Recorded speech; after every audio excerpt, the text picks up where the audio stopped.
Chers scorpions, bonjour, vous êtes avec Diane sur Fabiola Voyance et je vous retrouve aujourd'hui pour l'horoscope du mois de juin. Alors que se passe-t-il dans le ciel de juin vous concernant particulièrement? D'abord, avec la présence du matérialiste Jupiter en taureau, on ne va pas se mentir, le début du signe va pas mal parler d'argent. Ensuite, la présence des planètes Mars et Vénus en Lion ne garantissent pas le calme plat à l'ensemble du signe. Pourquoi? Déjà parce que quand Mars est en Lion, vous avez souvent besoin de jouer des coudes et que vous avez même parfois tendance à vous comporter comme si le monde ne pouvait pas tourner sans vous. Ça promet. Et puis, quand Vénus en Lion met son grain de sel dans vos amours, vous oubliez généralement que la jalousie est un vilain défaut.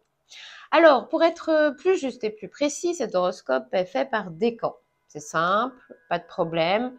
Voilà les dates des 3 décans pour que vous puissiez vous y retrouver. Si vous êtes né entre le 24 octobre et le 2 novembre, vous êtes du premier décan du Scorpion. Si vous êtes né entre le 3 et le 12 novembre, vous êtes du deuxième décan du Scorpion. Et si vous êtes né entre le 13 et le 22 novembre, vous êtes du troisième décan.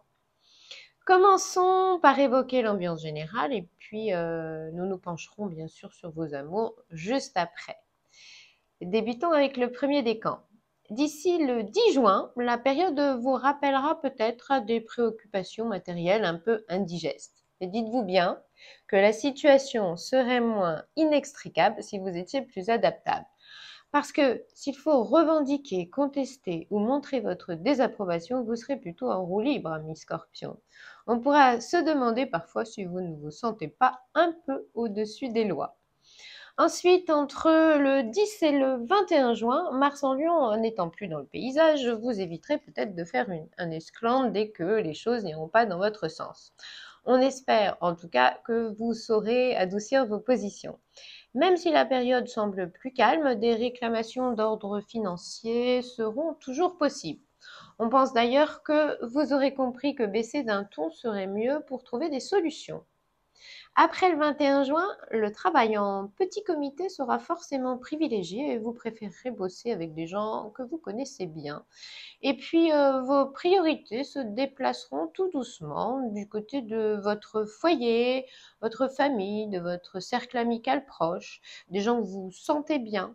Quand le soleil est en cancer, on se recentre naturellement sur ses intimes et les gens que l'on aime parce que c'est bien là que l'on trouve l'affection dont on a besoin. Passons au deuxième décan. D'ici le 6 juin, il ne sera pas bien facile de débloquer une situation. Si vous voulez en sortir, il va falloir faire de sacrés efforts d'adaptation, même si ce n'est absolument pas dans vos intentions. Attention, amis scorpions, leur faire comprendre que ce sera comme ça et pas autrement ne résoudra rien et pourrait même susciter pas mal de petits désagréments derrière. Écoutez au moins leurs arguments, on ne sait jamais. Ensuite, entre le 6 et le 27 juin, attention à ne pas vous montrer trop gourmand, n'empiétez pas sur les plates-bandes d'autrui et ne soyez pas trop sûr de vous. Cette planète Mars en Lion vous pousse facilement à dépasser les limites du raisonnable et cette période sera donc vraisemblablement sous le signe de l'excès.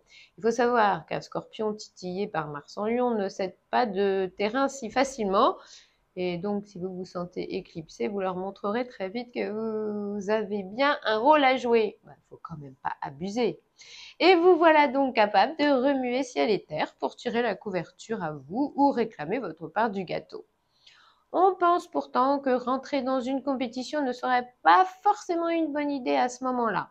Ça vous démangera peut-être, mais il faudra que vous soyez vraiment sûr de vos prérogatives et de votre potentiel.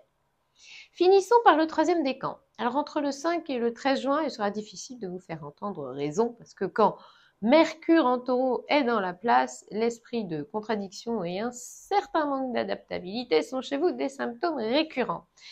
Si vous perdez la main dans une négociation en cours, c'est sans doute que vous serez resté campé sur vos positions et que vous n'aurez fait aucune concession. Amis Scorpion, à ce moment-là, creusez-vous un peu la tête. Si ça coince, au final, c'est peut-être que vos arguments ne seront pas suffisamment convaincants ou que le problème sera plus complexe que vous ne le pensez.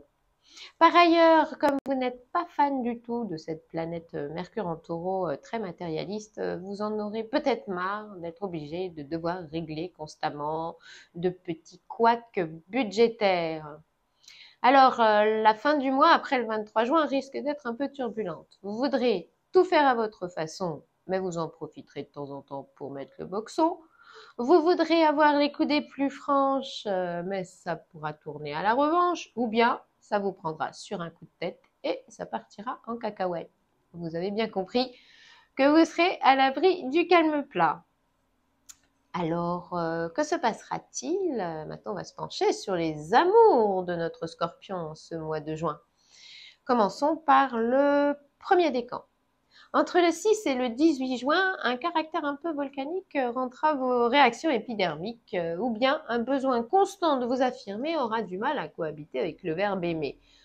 Le self-control au feu, les concessions avec et vive les prises de bec. Oui, mais ne partez pas en vrille trop souvent. Un conseil, ami Scorpion, à ces dates-là. Si vous sentez la moutarde vous monter au nez, le mieux serait peut-être de vous censurer. Ouf, on se détend. Après le 21 juin, le rythme plus tranquille généré par le soleil en cancer vous laissera sans doute plus souvent l'occasion de vous préoccuper de vos proches. Alors, ce sera plus de coups de fil aux parents, de moments privilégiés avec les enfants ou d'agréables dîners en famille. Vous saurez en tout cas beaucoup mieux montrer votre attachement à ceux que vous appréciez. Passons au deuxième décan. Après le 16 juin, si vous êtes célibataire, vous vous changeriez bien en aventurier des cœurs prêt à tout pour recevoir sa dose d'adrénaline. Mais est-ce que ce ne sera pas un peu risqué? Et puis, saurez-vous vraiment où vous mettrez les pieds? On vous dirait bien gare aux petites folies de la passion parce que cette conjonction Vénus-Mars en Lion déclenchera facilement le mode passionnel ou la jalousie XXL. Du coup, si vous n'y faisiez pas attention, ça pourrait bien se finir une fois sur deux en scène de ménage du côté de chez vous. Si vous êtes en couple, ne prenez aucun risque en ces temps où la moindre étincelle aurait au fait de s'enflammer. On teste les limites, on se titille et on voit qui cédera le premier. Bah ouais, il y aura sûrement de la battle dans l'air et quelques rapports de force à gérer. Regardons enfin ce qui attend le troisième décan. Alors, le romantisme a tendance à renaître avec les beaux jours et ce sera sûrement le cas pour vous en ce début de mois. Avec ces planètes délicieuses que sont Vénus en Cancer et Neptune en Poisson, vous pourriez avoir droit à une douce ambiance love story si vous vous y prenez bien. On se cajole, on se couvre des yeux, ce sera sans doute plein de marques d'attention, d'affection et de tendresse. Oups, on ne sait pas bien ce qui va se passer entre-temps, mais après le 23 juin, le désaccord de Mars en Lion et d'Uranus en Taureau pourrait bien vous faire passer rapidement de l'amour à la rage en une simple petite contrariété. Bref, en cette fin de mois, tout risque d'être amplifié, exagéré, monté en épingle. Amis Scorpion, pour l'horoscope de juin, c'est fini. Je vous donne rendez-vous le mois prochain sur Fabiola Voyance, mais je vous rappelle ici que pour une voyance en privé par téléphone, vous n'avez qu'à suivre ce qui apparaît sur l'écran ci-dessous. Que me reste-t-il à vous dire? Eh bien, écoutez, de vous abonner bien sûr, et puis au passage, si vous en avez envie, likez, partagez, et puis n'hésitez pas à commenter. Ce qui vous intéresse nous intéresse aussi, bien sûr.